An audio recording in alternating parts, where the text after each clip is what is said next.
Welcome to my presentation.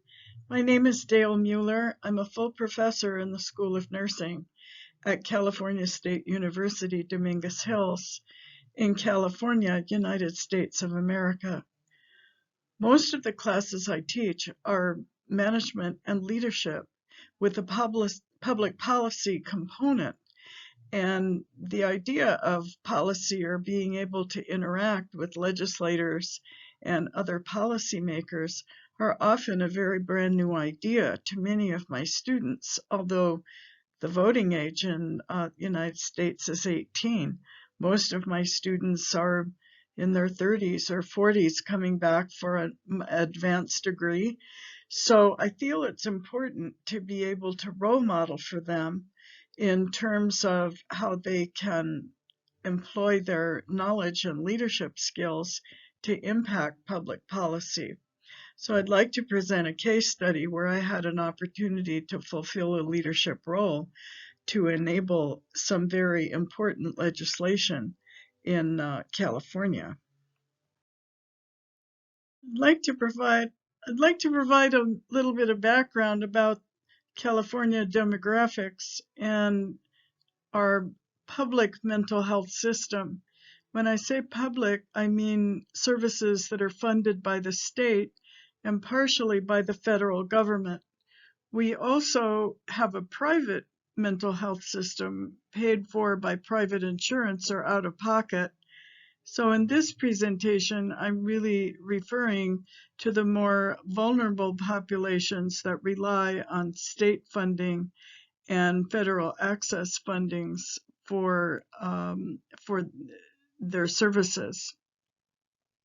Demographics about California are important to know. We're the most dense in terms of population in the United States, but we also have a relatively high poverty factor.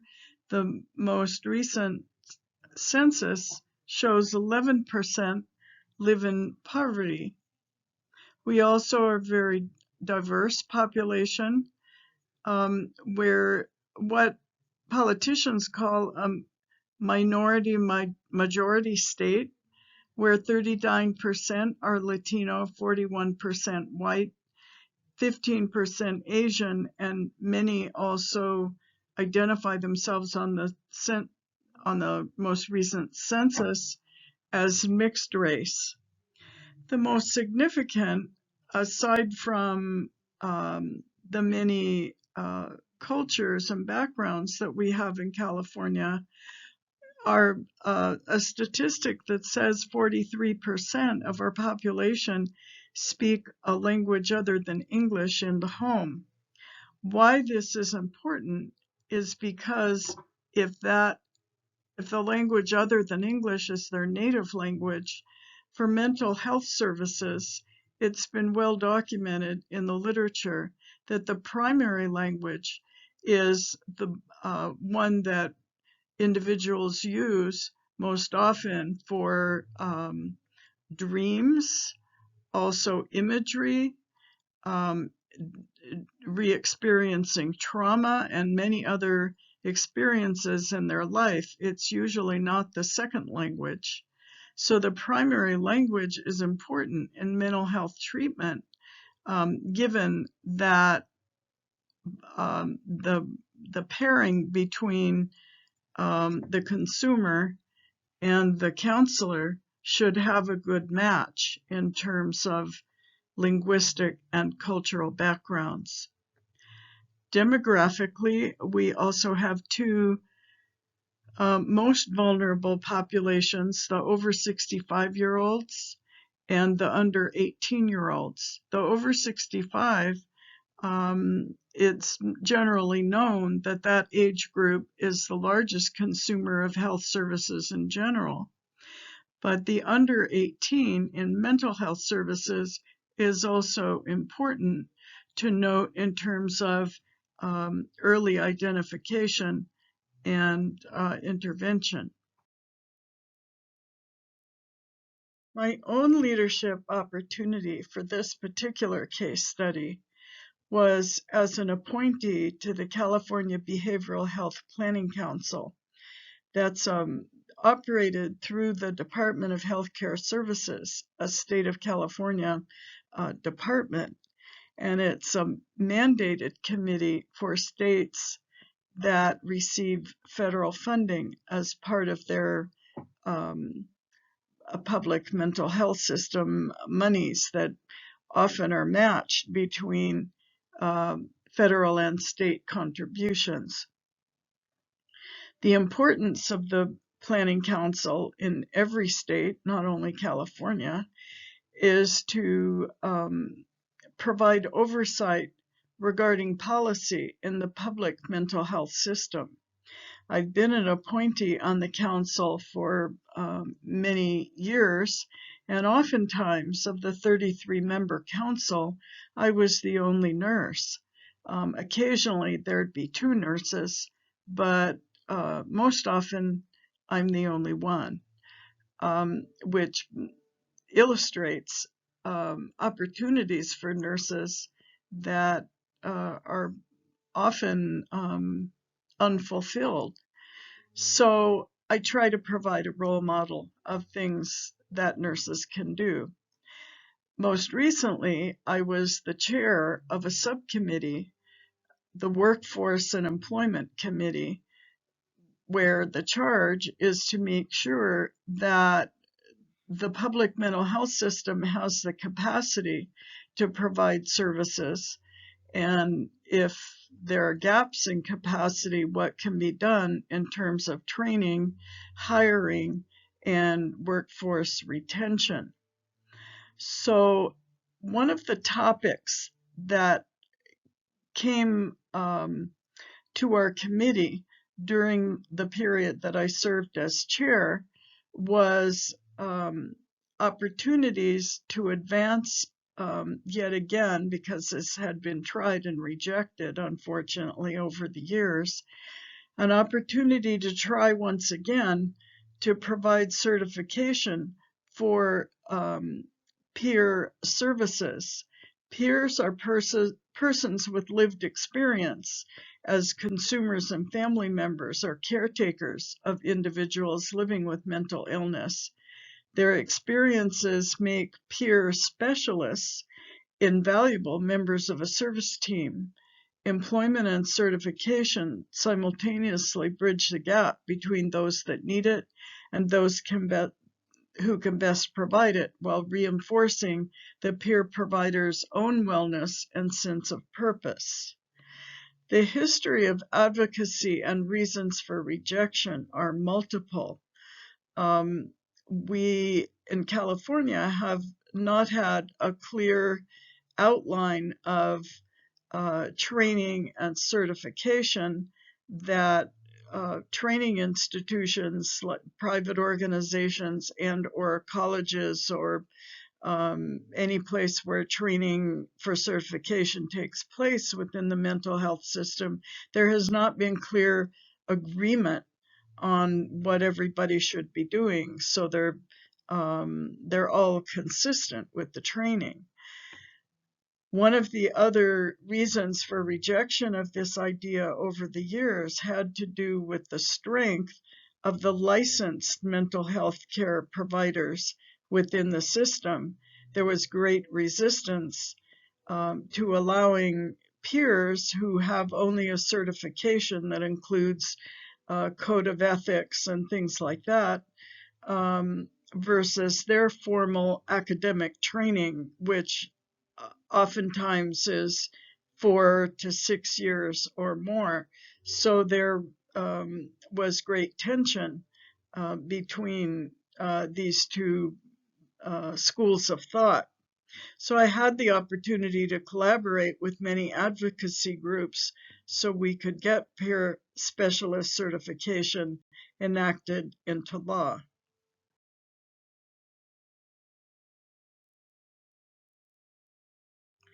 California was really one of the last states to provide a peer specialist training program.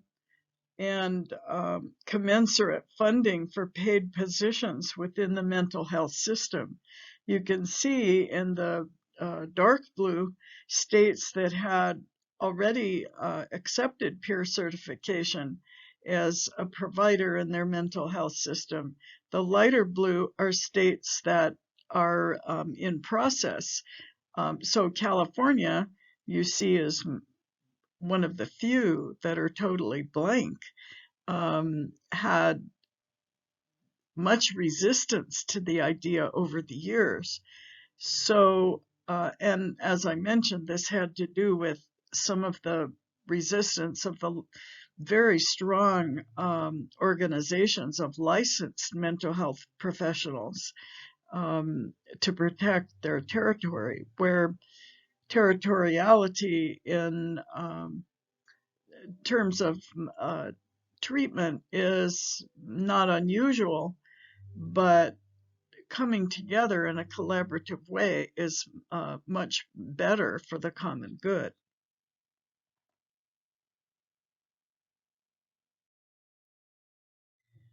What we were able to do working collaboratively is to come up with a set of standards that everybody could agree upon, at which point we could advance to finding a sponsor for to put this into legislation.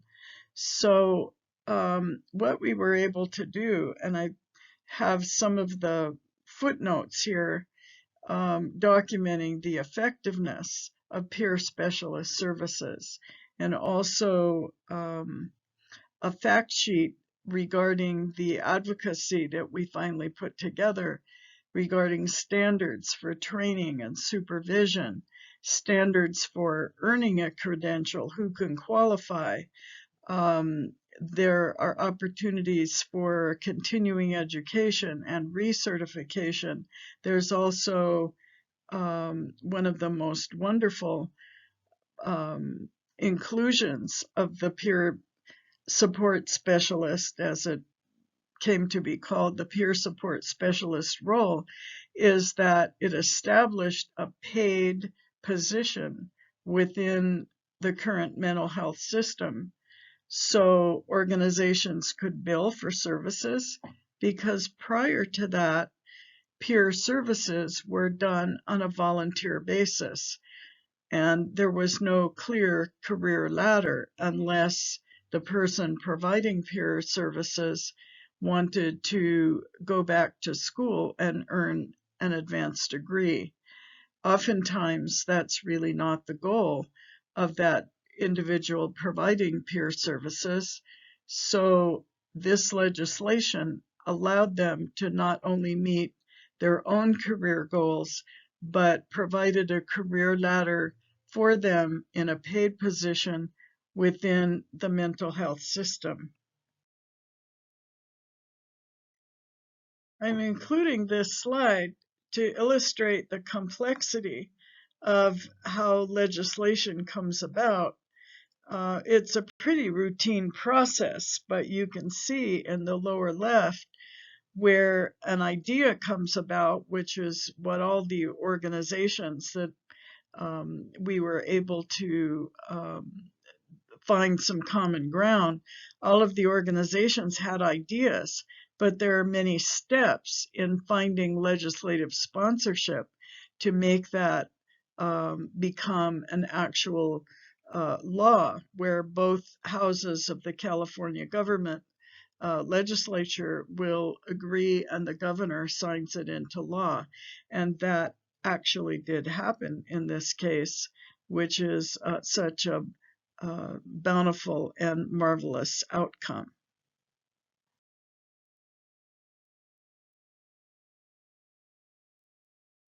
What became known as Senate Bill 803 added some features to the public mental health system by establishing the peer specialist certification and role within the mental health system.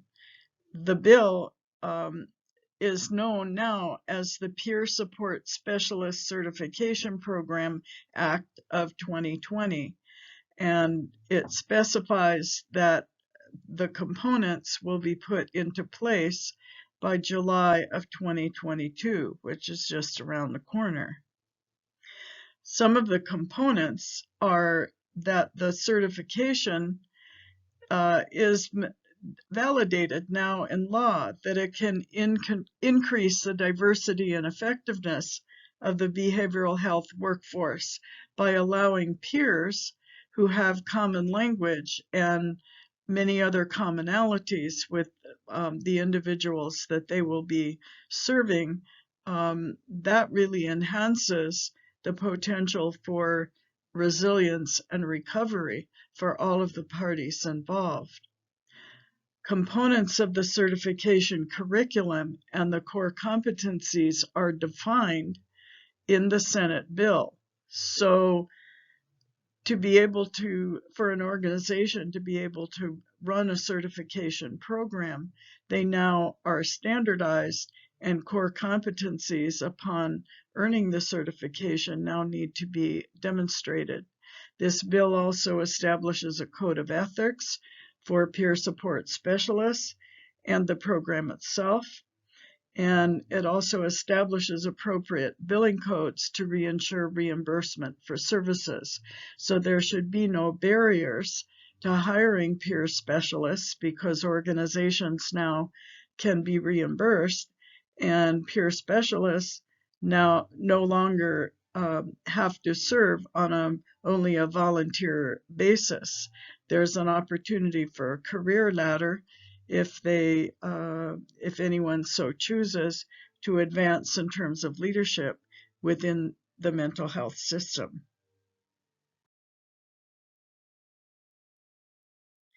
Working collaboratively within the Workforce and Employment Committee, we were able to find legislative sponsorship, and the governor of California signed this into law in late 2020.